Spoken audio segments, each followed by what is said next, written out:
Was it Charlie Kirk's unwavering support for Israel or his broader political rhetoric that ultimately put him in the crosshairs?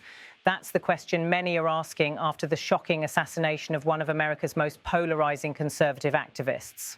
Tonight, we'll break down the facts, the theories, and the unanswered questions that continue to hang over this case. On September 10th, 2025, Utah Valley University became the center of a national tragedy. Students had gathered for one of Kirk's signature Prove Me Wrong events, debate-style forums where he took questions from students and challenged opposing viewpoints. But what was supposed to be another heated, if familiar, exchange of ideas turned into chaos when a single gunshot rang out. The bullet came from an adjacent rooftop, striking Kirk in the neck while he was mid-speech. Panic swept through the auditorium. Students ducked under chairs. Security rushed to shield the stage, and campus police ordered an immediate lockdown.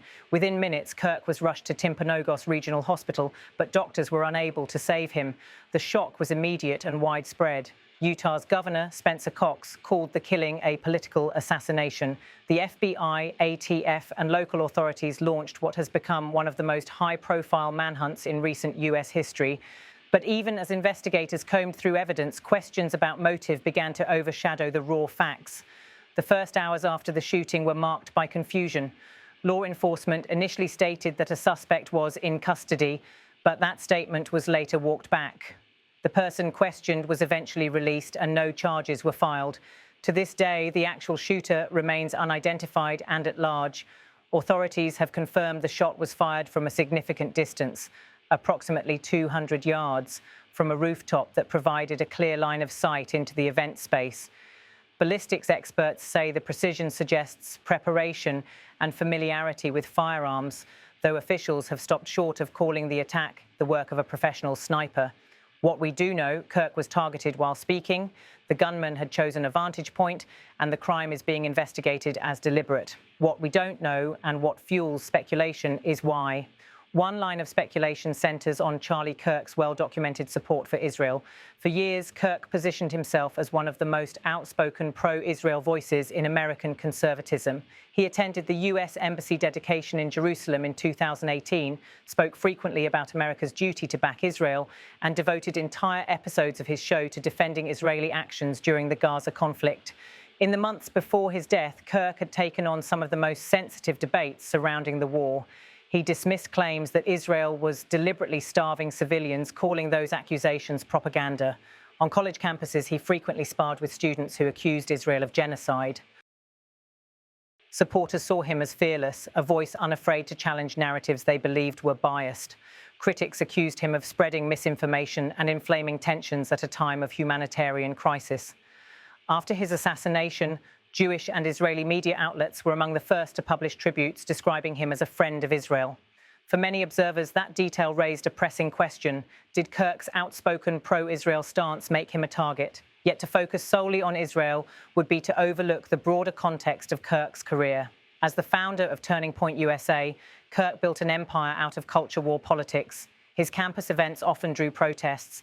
His radio show and podcast regularly sparked national debates. He became a central figure in the MAGA movement, with close ties to high-profile Republican politicians and deep influence among conservative youth.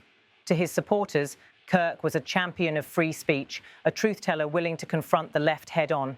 To his detractors, he was a provocateur, someone whose rhetoric amplified division and legitimized hostility.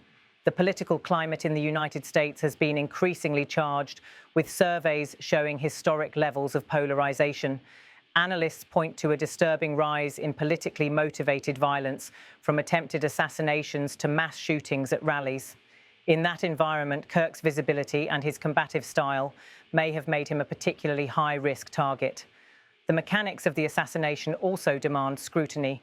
How was it possible for a gunman to set up on a rooftop overlooking a major event without detection? Should security have closed off buildings with clear sightlines? According to local reports, the event had both private security and campus police present, but neither had deployed counter-sniper overwatch or fully locked down the perimeter. Critics argue this oversight was significant, especially given Kirk's prominence and the history of confrontations at his events.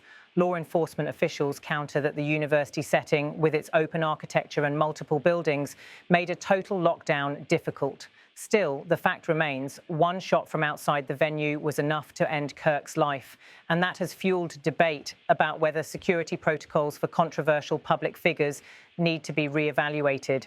So far, investigators have confirmed few details about the weapon or the shooter. The type of firearm used has not been made public. No manifesto or claim of responsibility has surfaced. And while authorities have questioned multiple individuals, none have been named as suspects.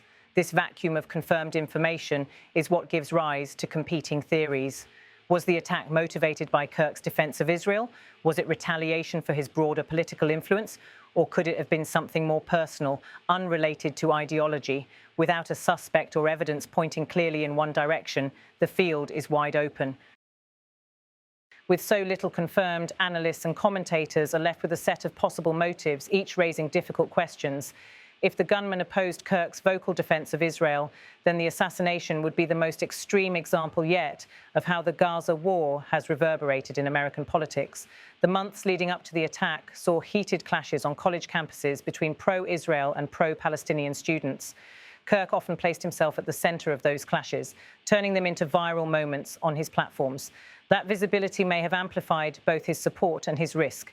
Another possibility is that Kirk's killing was the result of generalized hostility toward his role as a right-wing figure. His close ties to former President Donald Trump and his reputation as a youth mobilizer made him one of the most recognizable faces of the conservative movement. In an era where political violence has been rising on both extremes, it's not unthinkable that a domestic actor opposed to MAGA ideology might have seen Kirk as a symbolic target.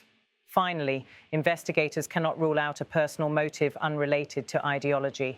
High-profile figures often attract stalkers, disgruntled former associates, or individuals with personal grievances.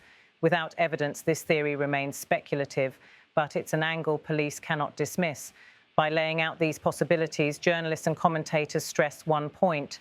Until law enforcement presents evidence, all motives are hypotheses.